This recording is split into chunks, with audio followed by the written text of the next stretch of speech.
वक्त मुलाकात हो रही थी जैसे शाह महमूद कुरैशी साहब से, उनके काम से नबी बुखारी और तैमूर मलिक काम कर रहे थे।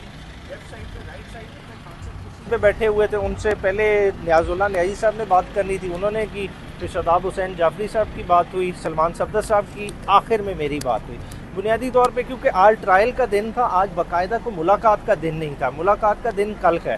तो खान साहब ने उस हवाले से इंस्ट्रक्शंस दी कि कल कौन कौन लोग मुझे मिलने आए, वो उन्होंने डिस्कस किया। साथ साथ उन्होंने, क्योंकि साइफ़र का केस था जो ज़ेर बहस था और बुनियादी अभी चल ही यही रहा है, तो उसके हवाले से उन्होंने स्पेसिफिक इंस्ट्रक्शन दी कि पार्टी मेरी इसको मैक्सिमम हाईलाइट करे, क्योंकि ये एक ऐसी चीज़ नहीं है कि हमने कुछ गलत किया है, बाहर की कुव्वतों ने इधर एक गलत चीज़ कराई गई, ठीक है, और किसके लिए पैगाम आया गया, वो सारी तफसीलात उन्होंने शेयर की। और उन्होंने कहा कि मैं आगे फर्दर थर्सडे को डिटेल ये शेयर करूंगा और इसी मैसेज को आपने बाहर स्प्रेड आउट करना है, और इसी के इर्द गिर्द अहवाल घूमता रहा। बाकी पार्टी के कुछ इंटरनल मैटर्स थे, वो सरसरी से उन पे बात हुई। खान साहब के पेरेंट्स के हवाले से थोड़ा सा बताइए। पेरेंट्स के मामले में खान साहब आज क्योंकि कोर्ट का दिन था, तो जाहिर बात है कि एक अपना जैसा नॉर्मल ड्रेसअप होके आते हैं, अपने ट्रैक सूट उसी तरह से थे, ठीक है।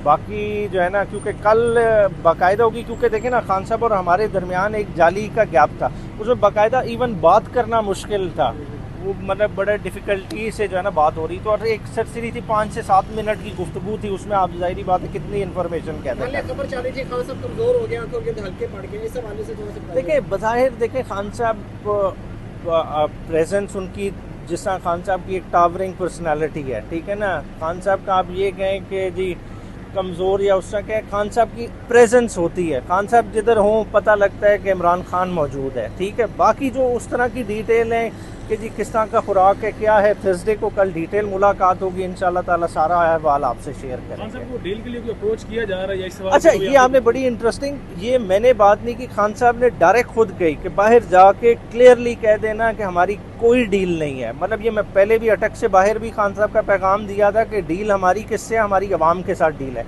हम तो चाहे 90 दिन में इलेक्शन रहे हैं, उनका ये है कि फ्री एंड फेयर इलेक्शन कराएं, बाकी जो आएगा हम कोई रिजल्ट को प्रीएम्प्ट ही कर सकते हैं ना, आप गेस कर सकते हैं कि अवाम का रुझान हमारे साथ है, वो हमें इलेक्ट करेंगे, ठीक है। अवाम की कोर्ट में जाते हैं, जिसका जो फैसला हो गया उसको काबिल कबूल होगा।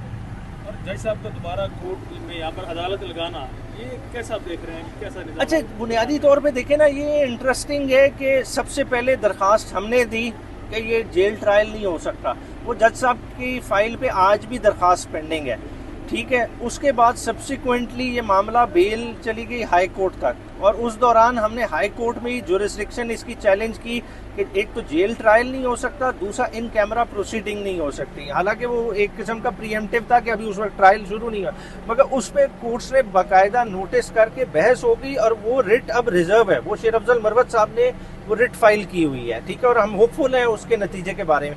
मगर अभी उसका इन्होंने इंतज़ार नहीं किया। प्रोसिक्यूशन ने साइमल्टेनियसली क्या किया कि 2 तारीख को जहां बेल की प्रोसीडिंग हो रही थी, वहां दरखास्त दे दी कि जज साहब को कहा कि आप बेल की ओपन कोर्ट में समाअत नहीं कर सकते, आप इन कैमरा करें। साथ ही साथ उन्होंने वही दरखास्त इधर भी दे दी, जिसकी वजह से आपको पता होगा कि ये ट्रायल की तारीख 10 तारीख थी, इसको शॉर्ट करके आज के लिए लगाया गया।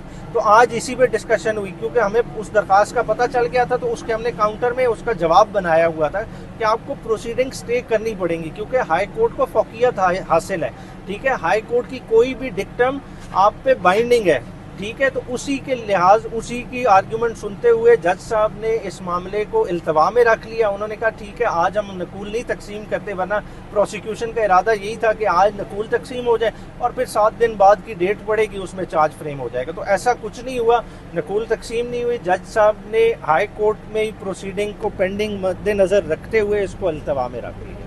Thank you sir. Thank you sir.